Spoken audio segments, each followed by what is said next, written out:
ನಿಜವಾಗ್ಲೂ ನಾವು ಬುದ್ಧಿವಂತರ ಅಥವಾ ದಡ್ಡರ ಅಥವಾ ಮೂಢರ ಅಥವಾ ಅಜ್ಞಾನಿಗಳ ನಾವು? ಯಾವ ಜ್ಞಾನ ಗೊತ್ತಾ? ಅದು ಯಾವ ಜ್ಞಾನ ಕಲಿಯೋದಕ್ಕೆ ಹೋಗ್ತದೆ ಅಂತ ನಿಮ್ಗೆ ಗೊತ್ತಾ? ಒಂದು ಸಾರಿ ಓದಿ. ಒಂದು ಸಾರಿ ಯಾಕೋಬನ ಗ್ರಂಥ, ಯಾಕೋಬನು ಬರೆದ ಗ್ರಂಥ 3ನೇ ಅಧ್ಯಾಯ 15ನೇ ವಚನವನ್ನು ಒಂದು ಸಾರಿ ತೆಗೆದು ನೋಡೋಣ ಪ್ರಿಯರೇ. 15ನೇ ವಚನ. ಎಲ್ಲರೂ ಒಂದ್ಸರಿ ಸತ್ಯವೇದ ಗ್ರಂಥವನ್ನು ಓದಿರ್ತೀವಿ. ತೆಗೀರಿ. ಇದು ನಮ್ಮ ಭವಿಷ್ಯ, ನಮ್ಮ ಮಕ್ಕಳ ಭವಿಷ್ಯವನ್ನು ಕಾಪಾಡುವಂತ ಮಾತುಗಳು. ಅರ್ಥ ಮಾಡ್ಕೊಳ್ಳೋಣ ಪ್ರಿಯರೇ. ಅಸಡ್ಡೆ ಮಾಡಬೇಡಿ, ಕೇರ್ಲೆಸ್ ಮಾಡಬೇಡಿ. ಗಿಳಿ ಪಂಚಾಂಗ ಹೇಳ್ತಾ ಇಲ್ಲ ಪ್ರಿಯರೇ. ನಾನು ನಿಮ್ಮ ಹತ್ರ ದೇವರು ನಿಮ್ಮನ್ನು ಆಶೀರ್ವದಿಸ್ತಾನೆ, ನೀವು ಹೇಗಾದ್ರೂ ಬದುಕಿ, ದೇವ್ರು ನಿಮ್ಮ ರೋಗ ವಾಸ ಮಾಡ್ತಾನೆ, ನಿಮ್ಮ ಮನೆಯಲ್ಲೆಲ್ಲ ಖಜಾನೆ ತುಂಬ್ತಾನೆ ಅಂತ ನಾನು ಹೇಳಲ್ಲ. ಈ ವಾಕ್ಯವೇ ಚಿನ್ನ ಬೆಳ್ಳಿ ವೈಡೂರಕ್ಕಿಂತ ಅಮೂಲ್ಯ. ಈ ವಾಕ್ಯಕ್ಕನುಸಾರವಾಗಿ ನಡೆದ್ರೆ ನಮ್ಮ ಬಾಳು ಬಂಗಾರ ಆಗುತ್ತೆ. ಬಾಳೆ ಬಂಗಾರ ಆಗುತ್ತೆ. ಬಾಳಿಗೆ ಬಂಗಾರ ಬೇಕಾಗಿಲ್ಲ, ಬಾಳೆ ಬಂಗಾರ ಆಗ್ತೀವಿ. ನಾವೇ ಬಂಗಾರದ ಬದುಕನ್ನು ಬದುಕ್ತೀವಿ. ಅದಕ್ಕೆ ಬುದ್ಧಿ ಬೇಕು, ಜ್ಞಾನ ಬೇಕು ಅಲ್ವಾ? ಯಾಕೋಬ 3:15 ಒಂದ್ಸಾರಿ ನೋಡೋಣ. ಯಾವ ಜ್ಞಾನ?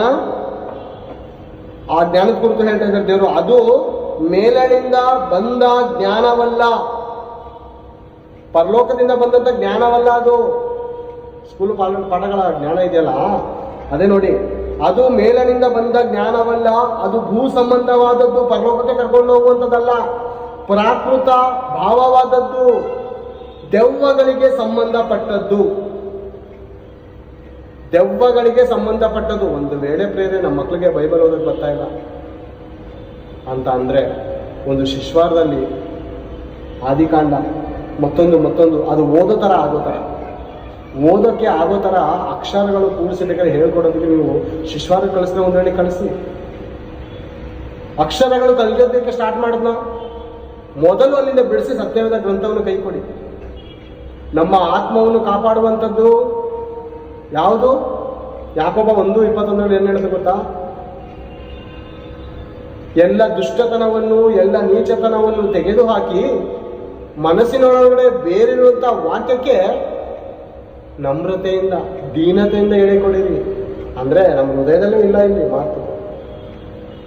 ಮಾತಿದ್ರೂ ಅದು ಅರ್ಥ ಆಯ್ತಾ ಇಲ್ಲ. ಮೊದಲಾಗಿ ಸೈತಾನು ಕಿವಿಲ್ ಕೇಳಕ್ ಬಿಡಲ್ಲ. ಕಿವಿಲ್ ಕೇಳಕ್ ಬಿಟ್ರು ಅದನ್ನ ಅನುಸರಿಸಕ್ ಬಿಡಲ್ಲ. ಅನುಸರಿಸಕ್ ಹೋದ್ರೆ ಬದುಕೋದಕ್ ಬಿಡಲ್ಲ. ವಾಕ್ಯ ಹಂಗೇನೆ ಪ್ರಿಯರೇ, ವಾಕ್ಯ ಅರ್ಥ ಆಗಲ್ಲ. ಯಾರಾದ್ರೂ ಒಳ್ಳೆ ಸೇವಕ ವಾಕ್ಯ ಹೇಳ್ತಾ ಇದ್ರೆ ವಾಕ್ಯ ಅರ್ಥ ಆಗಲ್ಲ. ಅರ್ಥ ಆದ್ರೂ ನೆನಪಲ್ಲಿರಲ್ಲ. ನೆನಪಲ್ಲಿದ್ರು